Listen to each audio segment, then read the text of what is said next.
Amazing since 1969. Royals! The only royalty in Kansas City is a Ford F-150 King Ranch. Braves! Coward League. Padres! They won't win a game. Giants! They can only fit 3 players on the team charter. Phillies! Such a terrible sports town that they had to erect a statue of a fictional boxer. Tigers! They're not great. Astros! Named after a dog on the Jetsons. Mariners. I know, I had to get to the second page. Sorry. Mariners! I don't know how to pronounce his name. Ichiro. Ichiro in 1. Ichiro in 2. Angels! They choke every year and need the Anna Heimlich maneuver. He's really stretching this year, isn't he? Yeah, it's good though. Cardinals! The 8th deadly sin is putting that lineup on the field. A's! There wasn't a single one on Meat Sauce's high school transcript. Pirates! Ran out of bats because all of their players had to use them as crude prosthetic legs. Rangers! The only good Texas Ranger was Chuck Norris. Rays! That's what they should do to their stadium. Diamondbacks! Easily rattled. Nationals! A national embarrassment. Marlins! Devoured by sharks after being harpooned by Santiago and the Old Man in the Sea. Rockies! The first one was really good, but after Balboa fought Ivan Drago, they really started going downhill. Blue Jays! After a ringing endorsement from Chris Hockey, they're now going to be the Blue Jays Gold. They're all dead! All dead. Brilliant list. I talked to Maury, and he said, trying to come up with new ones it's a lot of work. Oh, I bet. And he did a terrific job. That's as good a dead list as we've ever had. It's very good. They're all dead. It's only the beginning. Oh, by the way, I should have told you this, knowing you were going to do a montage. We did a 64-team bracket one for the women's, so we had 63. Blakemore has added somewhere in the system. He added another like 2 minutes to the only the beginning. Yeah, so there's like a 9-minute version in there somewhere if you ever need it again. We had 63 teams that we did on that one, and it was a combination between Larry Mondello guy and Maury Amsterdam guy, and it was simply brilliant. They've really stepped up their game. It's nice that the senior writing staff has stepped up their game because I certainly haven't stepped up mine. So there you go. It's good to hear. In the Twins, it is only the big inning. Do you know God was a baseball fan? Well, if you've ever read Genesis, the Bible starts out in the big inning.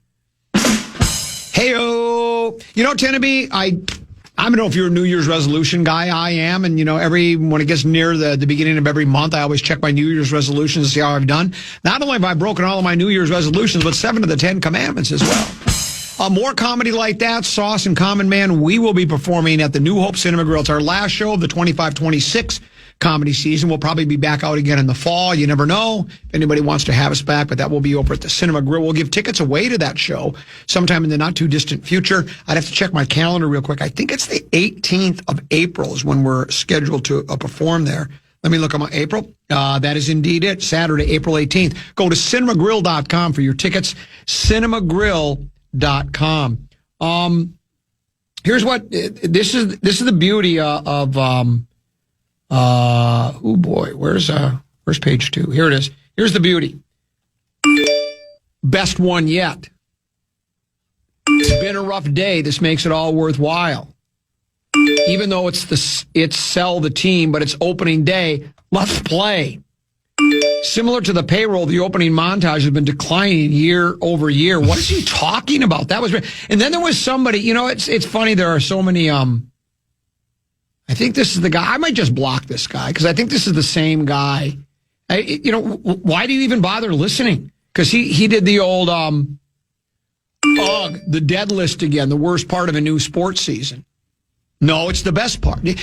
It's obviously the text messenger, Shane and Shakopee, doesn't understand. See, there are some people that they don't know what's funny when it hits them in the face.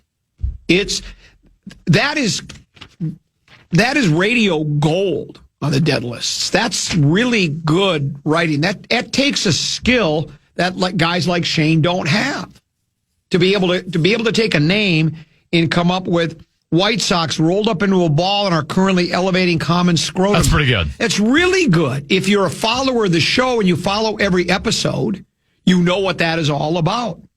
And then you followed up with Red Sox Glad they aren't the White Sox. Exactly. The entire team is on the IL with a yeast infection. The Brewers, does he not get the line? It's simply brilliant.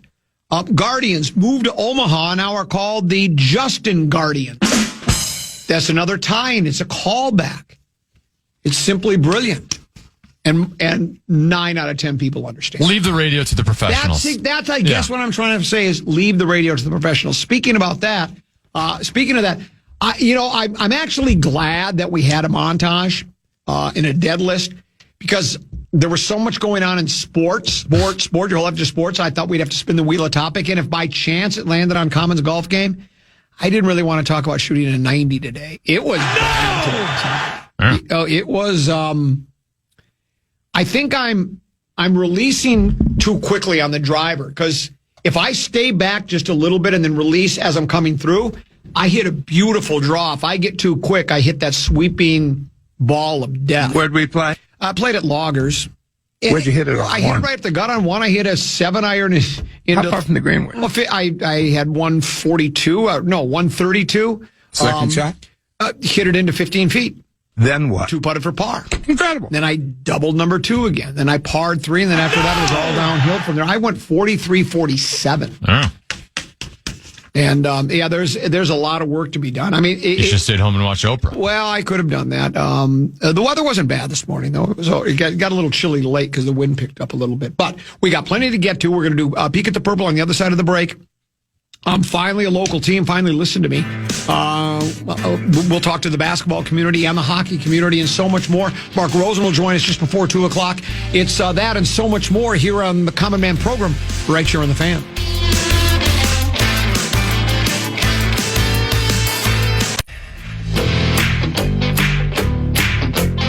KFAN celebrates our $5,000 teacher winners in iHeartRadio's Thank a Teacher, powered by Donors Choose. There's still time to nominate a public school teacher making a difference. They could be next to win $5,000 to make over their classroom. Do it now at iHeartRadio.com/teachers. Hey, a couple 13-14 past. I'm Common. East Tennessee, as I mentioned before, the legendary one, Mark Rosen, will be joining us just before 2 o'clock. Time now for Peek at the Purple, brought to you by our friends at Affordable Electric. Spring is here, the perfect time to plan those backyard upgrades. Maybe you need some outdoor lighting, maybe a patio outlet. You have an outlet. How about a hot tub? Need to have that wired? They can do that. Garage circuits, EV chargers. Affordable Electric helps homeowners across the Twin Towns get ready for summer. Schedule your project today at affordable-electric.com or 612-331-VOLT. Call or text. That's affordable-electric.com. Affordable Electric is shockingly affordable. I didn't really find any Vikings news out there, Tennessee, unless you have some. I did see the Adam Schefter tweet that you sent to me, though. You forwarded to me a screenshot or a link or whatever it's called. It's football related, and because isn't Brady's mother or grandmother? No. John Madden was from Minnesota. Brady's got a connection to Minnesota. Yeah, he does. He's got family. Is it like his mom is from here, I think? I think that's what it originally was. So we have a Viking connection, sort of, kind of.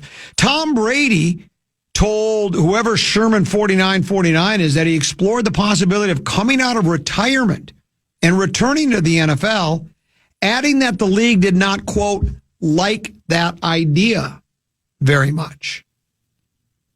Now, a couple of things. When did he explore the possibility of coming out of retirement? Was that before last season? Or was that going into this season? I think you can say that's a distinction without a difference, or is it a difference without a distinction? I don't know which way that cliche goes. But I think there is, because if he was thinking about coming out of retirement right now, I think the Vikings should have been all in. Think of our quarterback room we'd have, Tennessee. We'd have Brady. We'd have Kyle Murphy. We would have Carson Wentz. We would have 9. And we would have Brosmer. Think of that quarterback room. And can I say something? I don't think Brady would be the best quarterback on that roster. That would be your guy, Max Brosmer. Max Brosmer, Golden Gophers, Max Brosmer.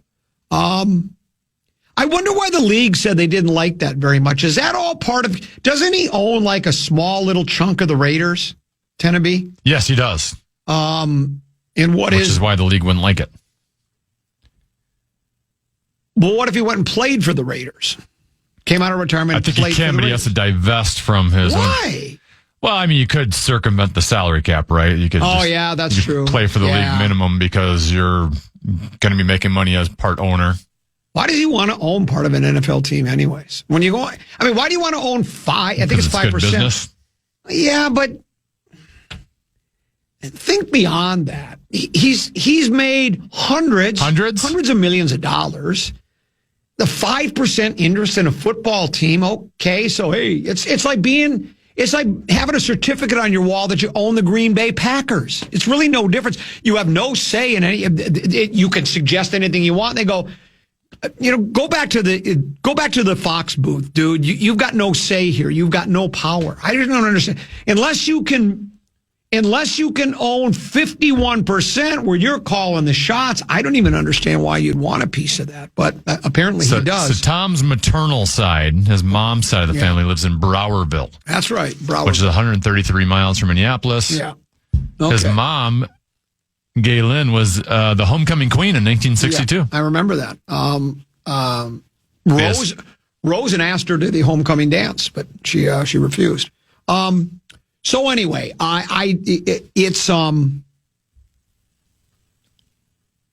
he's how old now? 46, I think. He's 45 he's or 46. Like 49. Or he's not that old. I thought I saw he was 49.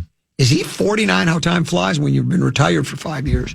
Well, he played until he was like 45. Yeah, he did. He's 48. 48. But he'd be 49 before the season starts. But what I'm saying is, did he explore it before last season or this season? See, that's not clear in the Schefter's tweet. It just says he explored the possibility of coming out of retirement and returning to the NFL. There's nothing that says he did it before the 2025-2026 season or he did it before the 2026-2027 season. See, that's what I'm saying. I don't know when he first wanted to come out of retirement. And that's why I said, while you were busy searching for the Browerville connection, I would have been all in on him last year for the Vikings. I'd be all in on him for this year, too. I would, too. But I don't think that... Because, again, when you're approaching 50, I get it. There's, if do you lose a little zip on the old fastball? Probably, maybe a little bit. But, and again, look, some of this... But, it's a position where you don't... As weird as it sounds, you don't need a lot of athleticism to be a pocket quarterback. That's true. Right. It's not like, well, you've lost a step with your speed. Well, who cares? Right. That's just true. Dropping back anyway. Yeah. I was thinking on the zip on throwing the ball. Yeah. You might lose a little bit. I just got to think it's physiological. Is that the right word? Physiological. That at 50 years old, you're not going to have as much arm strength as you did when you were 25. I just don't think there's any way, unless you're Mark Rosen.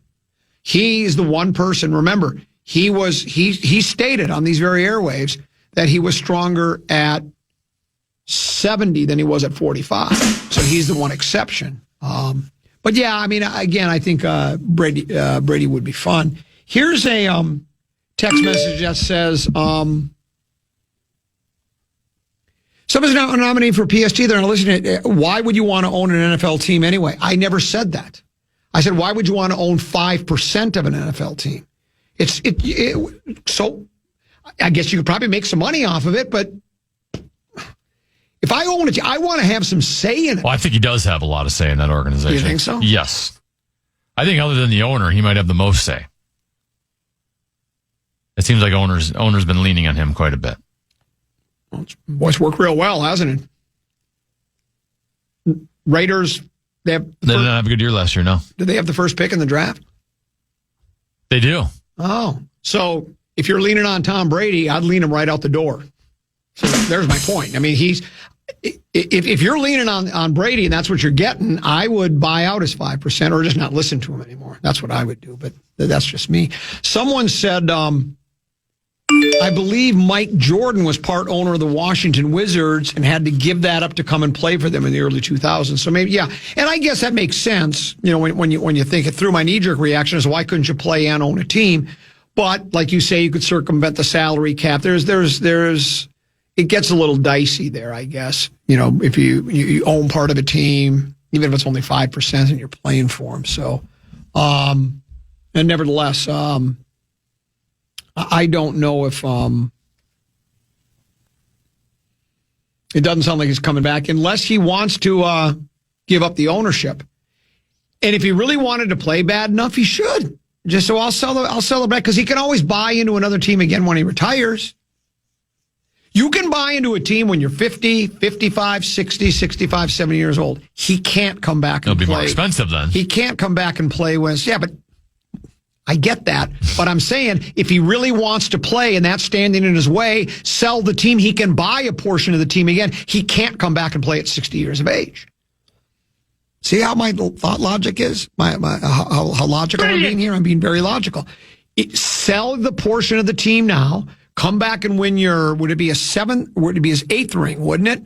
Win your 8th ring with some team and then buy another portion of the team. That's what I would do if I was Tom Brady, but I'm not advising him at this time.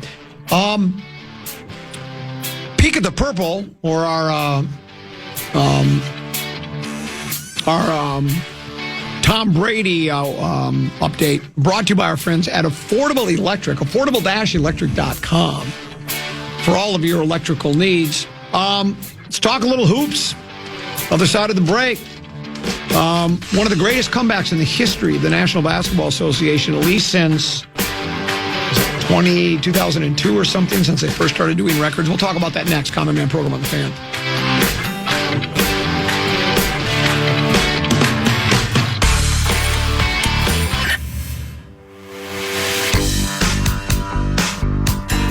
Want to chime in on what's happening with your favorite KFAN program? We'll make your voice heard on the Bradshaw and Brian text line. Let us know what you have to say by texting your message to 64686. That's 64686. Standard message and data rates apply. Couple 13-14 past. I'm Common. He's Tennessee. I wish more people would employ the esoteric approach when it comes to sports. Not just sports, just life in general. For instance, let me give you another example. A text message just came in and said, an NFL team makes approximately $150 million in profit per season. At 5%, Tom gets 7.5. I don't 5%. Sign me up. Dan and Brainerd, you don't have the kind of money that Tom Brady's. Do you know Tom Brady signed a contract with Fox for $375 million?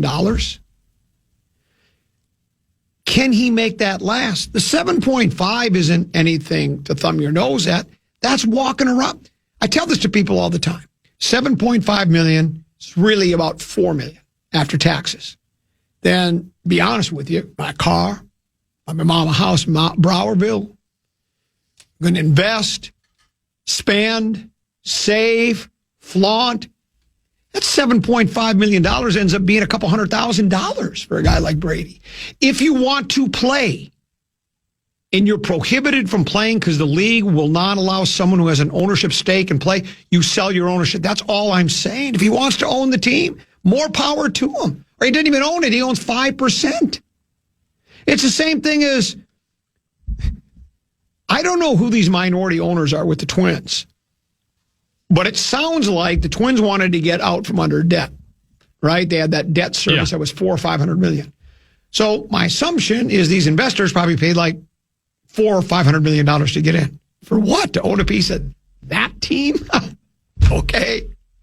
Knock yourself out if you want to. And you know what? Brady wouldn't be the first person to own a team, Tennessee, and have and be able to play. Your league. How soon you forget. Mario Lemieux. Mario Lemieux owned the Pittsburgh Penguins while playing for them. He bought the team out of bankruptcy in 1999. Becoming the first NHL player owner in history. He returned to the ice in December 2000 as owner-player and continued playing until retiring again in January 2006. Now, why would that be different in the NHL? Not only did he own a part, he owned the whole thing, it sounds like to me. He bought the entire team. He's like the guy, who was the guy, Victor Kiam? He liked the Remington Shaver Company so much, he bought the company. Mario Lemieux was the owner and played. I do wonder, I don't remember at that time if there was a salary cap in place. I don't think there was. So maybe that the fact that you're not trying to circumvent the salary cap to bring in a player. Well, okay, then how about if Tom says, all right, I won't circumvent it. I'll play whatever the NFL minimum would be because that's what he would get as a player. Well, no, yeah, obviously it would be the minimum. Yeah. So there's no circumventing of the salary cap at all. I don't know why the league would be against.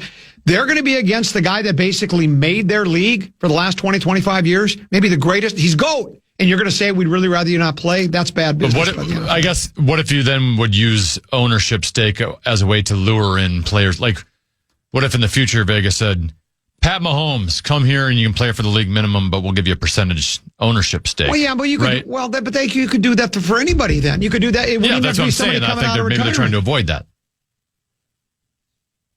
Well, that doesn't make any sense because they could still do that. They could do that under the table. They'd say, when you become a free agent, come and play for the NFL minimum. We'll give you the money. No one will ever know the better for it. To me, this is very simple. Either it's a hard and fast rule, and you can't be. I mean, they do it. They did it in the NHL. I don't think they had a salary cap, but yes. I don't think the salary cap has anything to do with it. I think it has a lot to do with it because all these teams are set at a certain amount that they can spend. So it would be unfair if other teams, like back then there was no salary cap. So you could spend, in the NHL, you could spend $10 million on your team. You could spend $300 million on your team. But why would Brady playing and only 5% of the team be a salary? You have to explain. I'm stupid. I don't understand. How explain? Like I just said, you could try to circumvent the cap in the future of bringing star players into your program where they are not playing for a very small percentage of the salary cap, so you can load up on talent, but then you're offering them ownership money through a different channel. Basically what the Wolves did for Joe Smith and got caught on it. The secret Joe Smith deal. I guess. I don't know. I think if you have checks and balances, you wouldn't have to worry about that, I don't think. But nevertheless, so I awoke this morning, checked the fish wrap factory on the west side, and I see, what a game. Timberwolves stage incredible overtime rally to beat Rockets 110-108. After the Timberwolves 110-108 overtime victory over the Houston Rockets, the team's athletic training staff might have needed to freeze more water. Ice packs and wraps were everywhere. Staff members were applying them to multiple players after what was likely the most physically and emotionally draining win of the season. Bones Highland had a pair on his knees.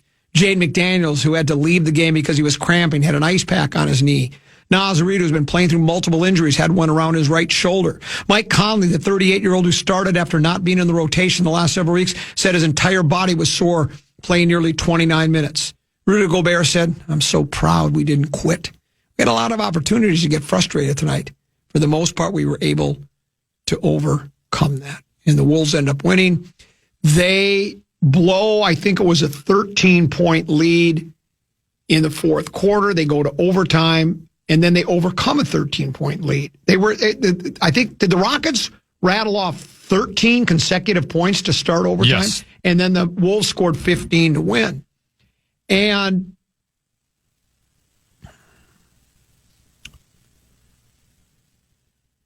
this is what I have been trying to say to people all this time. When you put forth effort, when you play offense, defense, special teams, when you lay it all on the line, treat the game with respect, approach the game professionally, good things will happen to you. That's what happened last night. That's what they're supposed to do. They're supposed to leave the court exhausted. Ice packs on the knees, ice packs on the shoulders. That's the way sports is supposed to be. You're supposed to give everything you've got.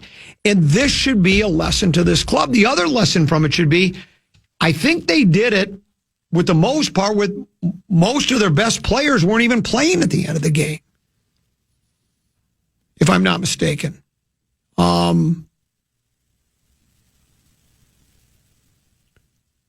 Rudy was out. Foul trouble. No Nas, he got tossed from the game for arguing fouls. No Jaden, he was injured. Edwards wasn't in, he was injured. Their best players didn't play, and they won the game against another playoff team.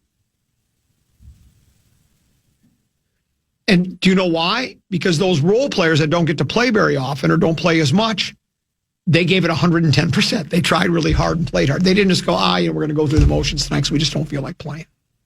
That's how you win those games. And that's exactly what they did last night. I think the team is better without Edwards. Oh my gosh. Above average at that. Edwards should be the sixth man coming off the bench. Well, they also had to do it with Jaden McDaniels getting hurt, Naz Reid getting ejected, Rudy Gobert fouling out. I just said all that. Yeah. That's what I know. That's what I'm saying. Oh, yeah. Well, I thought you would be. I didn't think you heard what I said.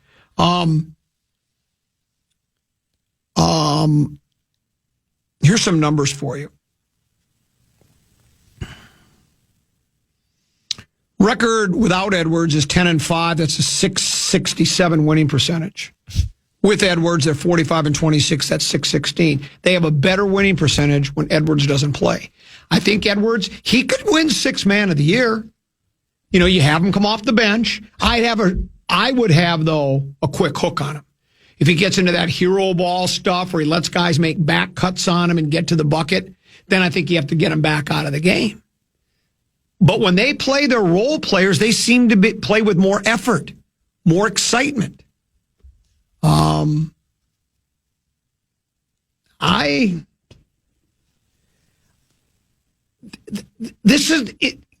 people finally understand what I'm saying? Why I've been so disappointed with this team and disillusioned with them?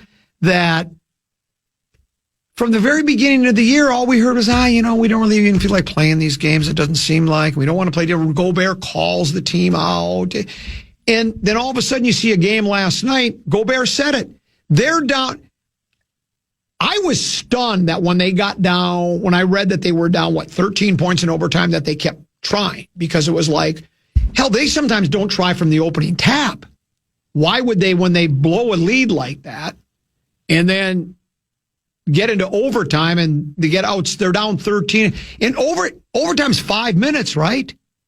I mean, to be able to rally like that, it's astonishing. Yeah. There were some, where was the number I saw about it?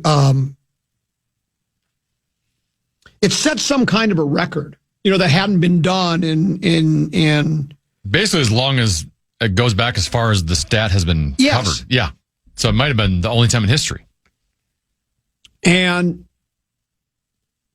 which makes sense. How many times in overtime is a team down 13 points? Yeah, it just doesn't. One, just to get down 13 and then to be able to come back from 13. Exactly. It just doesn't happen. And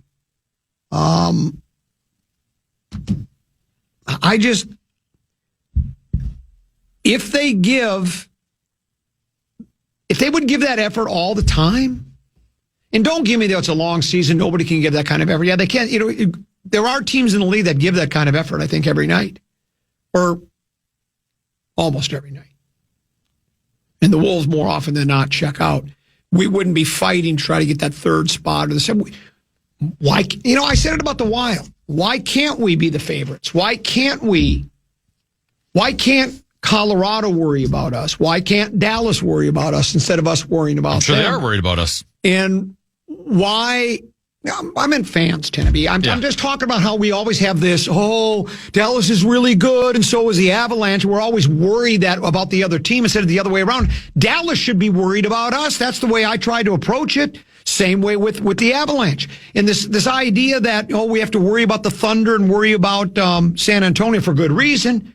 But if we put the kind of effort into the game, every game like we did last night, why can't we be the one where they go, other teams in the league might have start looking out for us. If you look at all the power rankings and all the odds makers from Vegas and stuff, Minnesota's considered a top 10 team at best. They're seventh, eighth best team. And they have the talent where they should be better than that. I don't understand it. It's mind-boggling to me. But if you stuck with that game, you saw what happens when Kenny Rogers said it, when you put your heart in it. So they win it. This one says, we would be having a very different conversation had the Wolves lost by 2 instead of win. Between the final minutes of the fourth in the first 3 of overtime, a 23-4 Rockets run, inexcusable no matter what. This is true. This is true. But they were able to come back. My point is, what Gobert said, it would have been easy for us to just kind of say, well, just one of those games. He didn't say it exactly like that, but that's what he was saying. And I think the Timberwolves have done that far too often this season, where it's, you know what? It's out of the question. This one says Wolves are 6. Their winning percentage is 603 with Edwards, 35 and 23. That's right. I forgot to do the math that way. I just did it. So I was doing their overall record. So their record with Ant is even worse. Even worse than it is. And look, I'm getting nominated for PST. I get it. I mean, I don't really mean it, but I just do find it interesting. Now, situations are different. The opposition might be doing load management. Some of the opposition that we beat in those games might be terrible teams in terrible cities with terrible fans. There are a lot of extenuating circumstances. But I do find it interesting that when Ant's not in there, the record it's a smaller sample size, but the record's better. Now, of course, you're not going to bench Ant. He's going to start. He's going to be your go-to guy come fourth quarter. Bring it to Anthony Edwards. But and look, if you had to count on those guys that you had to count on last night, each and every game, would the Wolves be able to accomplish what they did last night? Okay, probably not. Not night in and night out, but it's just that's you if you give it your full effort. And they could have lost last night. Even there, Houston could have jacked up. You know, if I read the account of the game, Durant at the free throw line misses one, tries to shoot one. You know, tries to miss intentionally. Shot misses this, that, and the other thing. Anything could have, like the text messenger said. He said if had they lost by 2, it'd be inexcusable. Here's another one that says these guys let a lead slip away and somehow they come back and win. They acted like they battled at Normandy. Did you watch the gold medal hockey game? Kid gets his teeth knocked out and scores the game-winning goal. That's true grit. Well, he did. He lost his teeth. No question about that. This one says, it's not an issue that's unique to the Wolves. You see this happen across the entire league. I think the problem is you single out the Wolves when it's a league-wide issue. Are they doing that in San Antonio? Detroit? Boston? They doing that in Oklahoma City? I don't think so. You don't have those gaudy records if you're doing that. Now, we do know that there are plenty of players that are load managed. There are guys that are going through the motions, but and if it is league-wide, it's part of the reason why there are some of us out there that don't enjoy the league very much because of that. I mean, think about it. It's the only league I know where the main topic by the commissioner is how do we stop teams from intentionally trying to lose? It's the main topic right now. It's the main topic. Yeah. You don't hear that in Major League Baseball, though that is an issue because you have people, because no salary cap, no salary floor. NFL, I don't hear it there, though there are probably teams trying to tank it. Maybe in the National Hockey League they are as well. But it certainly doesn't seem to be, either it's just not as obvious or it's really not happening there as to the degree that it is in the National Basketball Association. Every story I read is they feel like there's 5, 6, 8 teams right now that are intentionally trying to lose as many games as they possibly can. And we understand why. Let's face it, Tenby, in the National Football League draft, you have 7 rounds, 252 players, whatever it is. How many of those players end up being starting players for a number of years? A lot of them, right? At first round alone. In the NBA, sometimes, how many times you hear, well, it's a 3-player draft, 4-player draft. If it's a 5 or 6 player draft, it's incredible, right? So you want to be. I mean, when we drafted Edwards, I think that was a year. It was a 3-player draft, is what they said. There's 3 guys. That's it. That look like can't miss, going to be star type players. Doesn't mean you can't find other guys that fall through the cracks. The example we always use is Joker. Steph Curry was 7th pick overall. But I can understand why a team would want to tank, because if it's basketball is the one sport where one guy can make a massive difference. That's true too. That's compared exactly to the right. other sports. One guy can make a difference, and there's only generally a handful that are available during the draft that you go, these guys are franchise type players. So I mean, look at what Wembanyama is doing to San Antonio. Exactly. And I don't know where Cooper Flagg's career is headed, but so far from what you've seen, there's another guy that you go, this guy could be a franchise player. So, by the way, best dead list ever. Here's one. The Wolves could learn a lot about grit and tenacity attending one of Tenna's hockey games. Guy's a fearless leader. He puts it all on the line. He leaves it out there. I think you do. I always love that one. How did all I have left is grit at this stage. Yeah. How did your boys' hockey season end up? My kids? Yeah, your kids. Fine. I mean, I'm 3 playing. Right, all 3 play. That's right. Yeah, all 3 playing. only one's playing. Well, I'm about to have a second one playing traveling next year. Okay. So we're exiting the might phase, which makes me a little sad. Oh, yeah, I guess. Then we just get even busier. Yeah. 2 kids playing 5 days a week. It's 5 days a week. That roughly, yeah. Practicing games, Yeah. Yeah, a lot. That's the way it was with baby brother Peter. Yeah. Practice constantly. Especially when you get to high school. It's practice every night. You have 2 games a week, and the other nights you're practicing. Then there were sometimes they're coming in on a Saturday morning after the Friday night game and working on stuff as well. Let's do this. Let's take a break. I'm hungry, so I'm going to make lunch. Tennessee's got a 5-3-4 for us. Do you have a tease? Yeah, we'll unveil the Twins opening day starting lineup.